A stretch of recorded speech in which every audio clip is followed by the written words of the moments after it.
महाराष्ट्र में लंबे समय से अटके हुए निकाय और पंचायत चुनावों को लेकर अब सुप्रीम कोर्ट से बड़ी राहत की खबर सामने आई है। 50% रिजर्वेशन की संवैधानिक सीमा को मानते हुए सुप्रीम कोर्ट ने राज्य चुनाव आयोग को चुनाव प्रक्रिया शुरू करने की अनुमति दे दी है। हालांकि कोर्ट ने यह भी साफ कर दिया है कि जिन निकायों में कुल आरक्षण 50% से ज्यादा है, वहां फिलहाल चुनाव नहीं होंगे। ऐसे में सवाल उठता है कि आखिर किन इलाकों में तुरंत चुनाव होंगे और किन पर अब भी संकट बना रहेगा। पूरी जानकारी के लिए वीडियो में बने रहिए। महाराष्ट्र में नगर निगम, जिला परिषद और पंचायत समितियों के चुनाव लंबे समय से टलते आ रहे हैं। इसकी सबसे बड़ी वजह थी आरक्षण को लेकर जारी कानूनी विवाद। सुप्रीम कोर्ट पहले ही साफ कर चुका है कि कुल आरक्षण 50% से अधिक नहीं हो सकता है। अब सुप्रीम कोर्ट ने राज्य चुनाव आयोग को ये अनुमति दे दी है कि जिन निकायों में कुल आरक्षण 50% की सीमा के भीतर है, वहां चुनाव प्रक्रिया शुरू की जा सकती है। राज्य चुनाव आयोग की ओर से कोर्ट को बताया गया है कि महाराष्ट्र के 29 नगर निगमों में से 2 नगर निगम ऐसे हैं जहां कुल आरक्षण 50% से ज्यादा है। वहीं 32 जिला परिषद और 336 पंचायत समितियों में आरक्षण की अंतिम गणना अभी जारी है।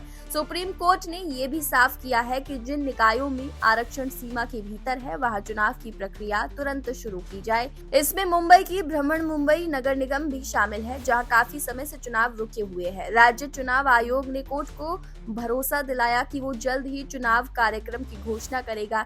सुनवाई के दौरान ये भी सामने आया है कि 2 दिसंबर को जिन 246 नगर परिषदों और 42 नगर पंचायतों में मतदान होना है, उनमें से 57 निकाय ऐसे हैं जहां कुल आरक्षण 50% से अधिक है। इनमें 40 नगर परिषद और 17 नगर पंचायत शामिल है। सुप्रीम कोर्ट ने कहा कि इन सभी जगहों पर मतदान तो तय कार्यक्रम के अनुसार ही होगा, लेकिन इन 57 निकायों की नतीजे कोर्ट के अंतिम फैसले पर निर्भर करेंगे। इस मामले में याचिकाकर्ताओं की ओर से वरिष्ठ वकील विकास सिंह ने दलील दी कि सुप्रीम कोर्ट की संविधान पीठ पहले ही तय कर चुकी है कि कुल आरक्षण 50% से ज्यादा नहीं हो सकता। उन्होंने कहा कि अगर किसी क्षेत्र में अनुसूचित जाति और अनुसूचित जनजाति की आबादी 50% से अधिक भी हो, तब भी ओबीसी आरक्षण बढ़ाकर कुल सीमा को 50% से ऊपर नहीं ले जाया जा सकता। वहीं वरिष्ठ अधिवक्ता इंदिरा जयसिंह ने इस तर्क का विरोध किया। उनका कहना था कि इस तरह के फैसले से स्थानीय निकायों में ओबीसी समुदाय का प्रतिनिधित्व लगभग खत्म हो जाएगा और पिछड़े वर्गों के अधिकार प्रभावित होंगे।